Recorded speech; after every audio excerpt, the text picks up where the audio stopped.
Let's clear the air by answering some frequently asked questions. No, your eyes do not deceive you. I'm just over 1 meter tall and I have no arms. So I do share your obvious first thoughts. Thank goodness they didn't give me a handheld mic. I'm grateful that the statue of the Venus de Milo proved to the world that a woman without arms can be stunningly beautiful. But like most of you, I find her to be quite an attention seeker not wearing a shirt. When children ask me, Nicky, why are you so short? I usually reply that I never ate my vegetables. No, I've never used prosthetic arms. Quite frankly, I think they'd get in my way. I try not to dwell on what I can't do. My shortcomings and yours are mostly in our heads, and it's definitely in your hands to change them. When I look at videos of myself as a young child, it's hard not to recognize that I believed in myself. I was born without arms and shortened legs, and there was no medical explanation for my disability. Fortunately for me, my parents chose to focus on what I can do, not on what I can't. It was never the case of, can Nicky do this? It was always, how can Nicky do this? They believed in me. Whether I was spooning out that last bit of porridge on my bowl, you can see I was on quite a mission, or taking my first few steps. If I fell down, I'd get up again. I never saw my limitations. I never gave up.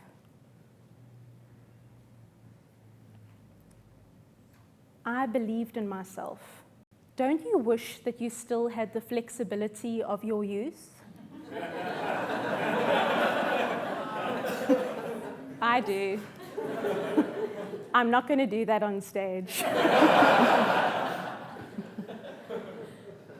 As I reached early adolescence, I was no longer able to take part in all activities as I had before.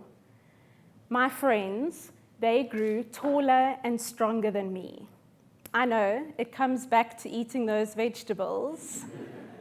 I had to implement the life lesson that my parents taught me. Focus on what you can do, not on what you can't. I chose to focus on academics, and that's what helped me achieve a full bursary to study at the University of Stellenbosch. Psychology became a career interest in grade 11 when I met a friend who suffered from depression and debilitating panic attacks. It was the first time that I could recognize how a psychological challenge, much like a physical one, could impact on your functioning. We were both fighting for the same independence. I could identify with her. After qualifying as a psychologist, one of my first positions was at a physical rehab center. I'll never forget a particular young woman that was referred to me. She had lost an arm and a leg in a car accident. She was very surprised upon meeting me. I mean, how many armless psychologists do you expect to meet? Throughout our session, she kept repeating, Nicky, how did you get a job? She was so taken aback to imagine that perhaps her disability was not the end of the road for her.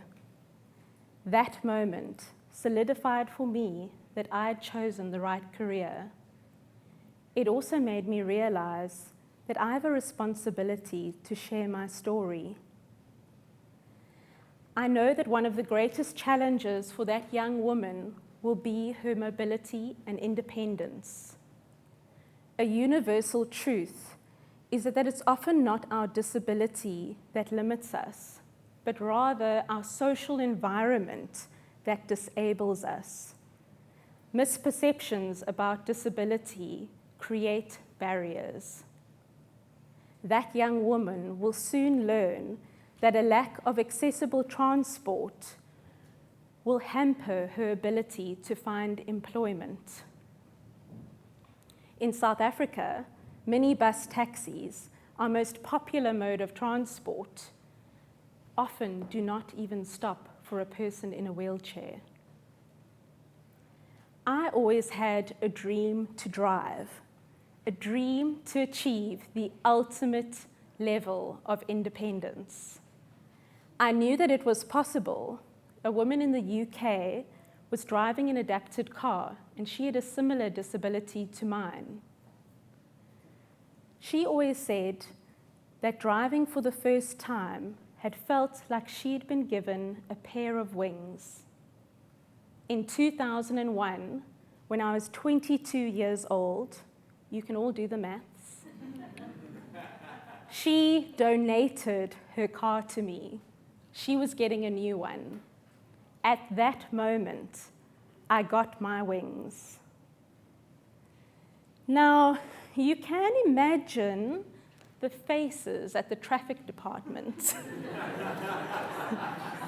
when I arrived to take my learner's license. I think the traffic officer was humoring me at that point. My car had not yet arrived in the country, and I don't think he really believed that I could drive. Imagine that same traffic officer's face when I arrived a few months later to take my driver's license in my car. I passed first time.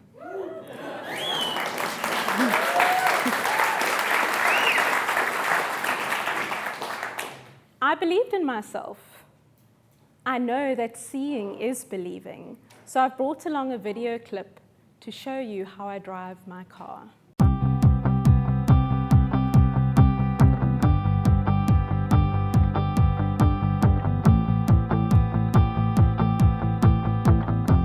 Hi, I'm Nikki, and I'm going to show you how to drive hands-free.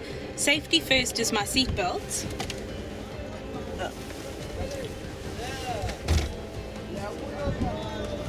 This is the biggest challenge of my driving day.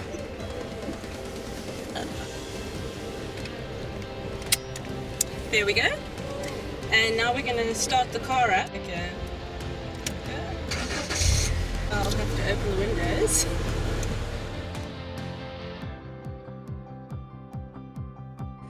This is the joystick steering system that I use to drive. So I place my shoulder in the U-shaped cup, and if I move my shoulder forward, it spins the wheel left. And if I move my shoulder backwards, it spins the wheel right.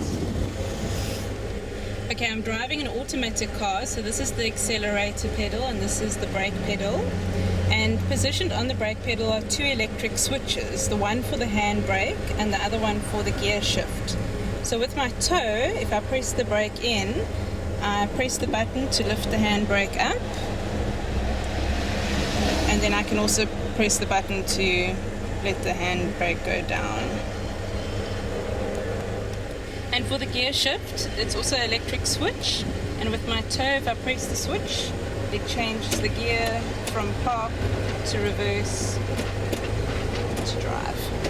Lastly is the infrared beeper system, which I use for all the auxiliary functions of the car. I have a red big button at my left foot, which has 9 beeps, and each beep is for a different function. So 2 beeps is left indicator, 3 beeps right indicator, 7 beeps is the windscreen wipers,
I love that every day I get to step out of my car and change perceptions of disability.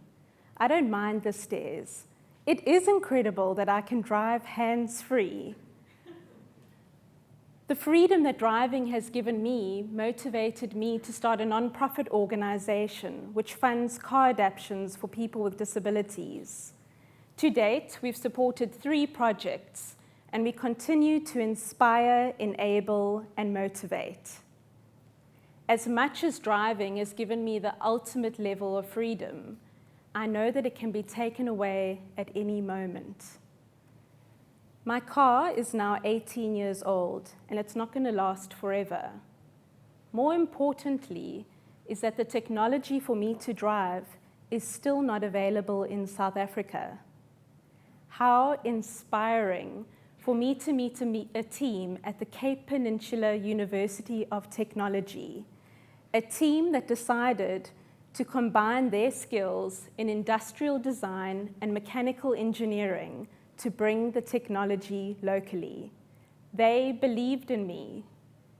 We are working on the prototype, and as the technology develops, so does the list grow of people with disabilities wanting to drive their dreams. I'm proud to say that we're part of World Design Capital 2014.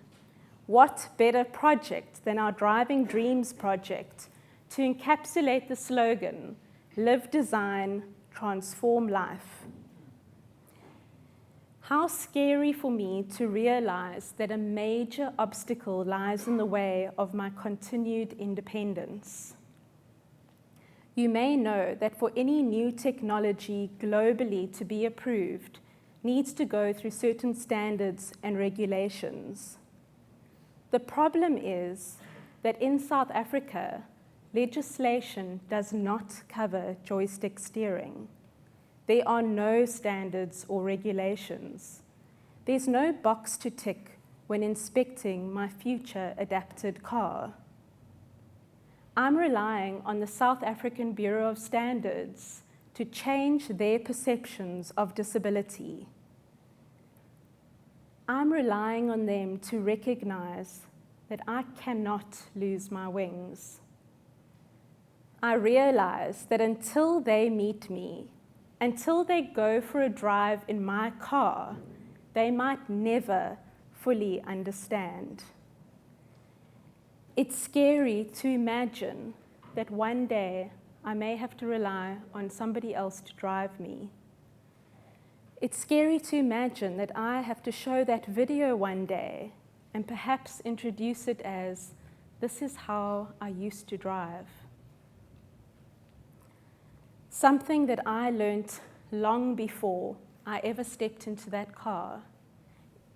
If you have the drive, the destination is up to you.